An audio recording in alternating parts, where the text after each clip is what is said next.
Nyetok barang dulu ataukah nunggu rame dulu?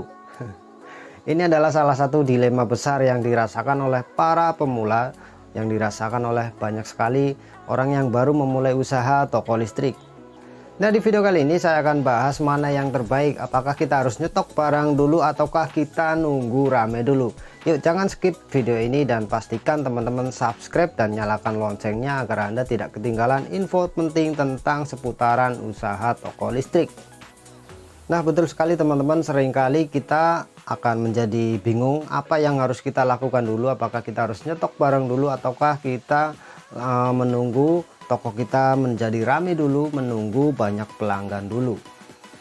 Satu hal yang akan saya garis bawahi yaitu bahwasanya kesuksesan besar itu tidak lepas dari yang namanya persiapan.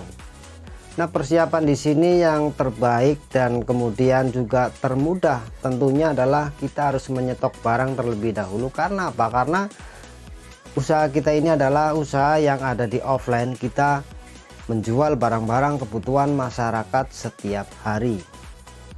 Jadi hubungannya adalah kalau kita mempersiapkan barang-barang yang dijual itu cukup lengkap dan barang-barang tersebut adalah barang-barang yang selalu dicari oleh masyarakat, maka kemungkinan besar usaha kita ini akan cepat atau lambat itu mendapatkan pelanggan yang semakin banyak dan semakin bertambah. Nah, jadi teman-teman jangan ragu untuk menambah barang, untuk menyetok barang yang lebih banyak agar senantiasa orang yang mencari produk di tempat kita itu kita selalu ada, kita selalu ready stock. Dan tentunya ini sangat berpengaruh terhadap performa usaha kita untuk jangka panjang. Kemudian untuk urusan stok barang ini sebetulnya teman-teman harus analisa dulu mana barang-barang yang selalu dicari oleh masyarakat. Tujuannya apa? Tujuannya agar Anda tidak terlalu banyak stok yang berhenti lama atau malah menjadi stok mati. Lalu berapa banyak alokasi budget yang harus kita keluarkan untuk menyetok barang ini? Kalau saya biasanya itu akan menggunakan antara 80-90% budget yang ada untuk menambah stok barang, menambah inventory barang. Jadi misalnya saja saya memiliki tabungan sebesar 100 juta rupiah, maka saya akan belanjakan antara 80-90 juta untuk menyetok barang untuk mendongkrak performa usaha yang saya geluti. Kemudian buat teman-teman yang mungkin belum memiliki tabungan sebesar itu atau boleh dikatakan tabungannya itu masih minim, itu teman-teman bisa manfaatkan yang namanya dana bank. Jadi utang bank itu tidak selalu buruk asalkan teman-teman mengukur kemampuan bayar dari teman-teman semua dan modal yang digunakan atau modal yang didapatkan dari kredit ini dimanfaatkan sebaik-baiknya untuk modal usaha. Nah, untuk lebih jelasnya teman-teman bisa simak video berikut ini.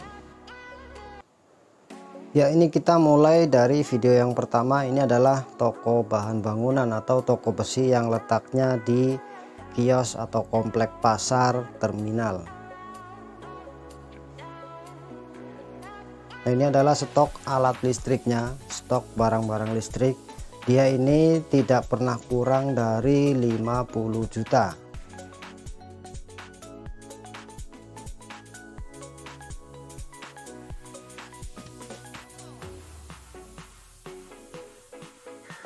Untuk bahan bangunannya ini kategorinya sudah miliarder, dia udah miliaran seperti itu karena ini tokonya besar dan gudangnya juga besar.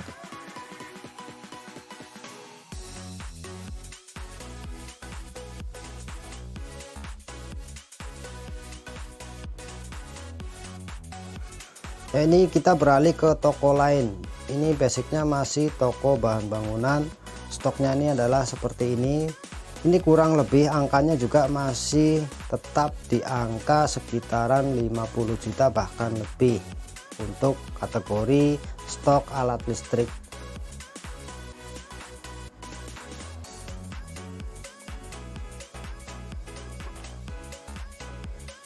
Ini juga letaknya ini di daerah atau di pedesaan, tetapi ini komplek pasar, jadi ini seperti di pasar desa.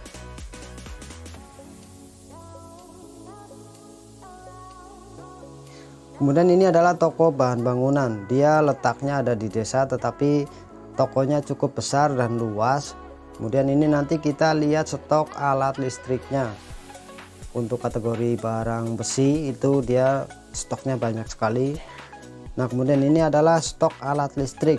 Angka stok yang dia miliki itu selalu di atas 60 juta.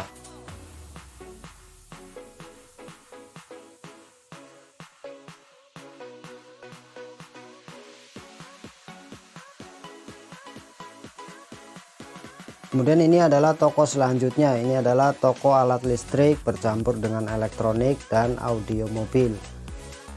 Jadi dia sembari menservis alat-alat elektronik seperti TV dan lain sebagainya.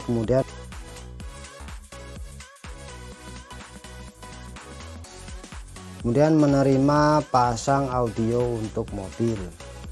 Stok untuk alat listrik ini berkisar di angka 30 jutaan.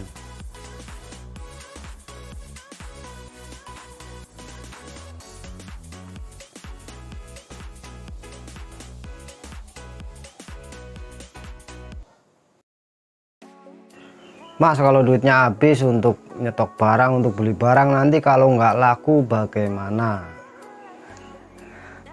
Inilah salah satu pikiran penghambat kesuksesan Anda yang menghambat langkah-langkah Anda untuk meraih kesuksesan yang lebih besar dan lebih cepat. Dalam dunia usaha memang kita dihadapkan dengan yang namanya ketidakpastian setiap hari. Tapi perlu teman-teman ketahui juga, disinilah letak keadilan Tuhan.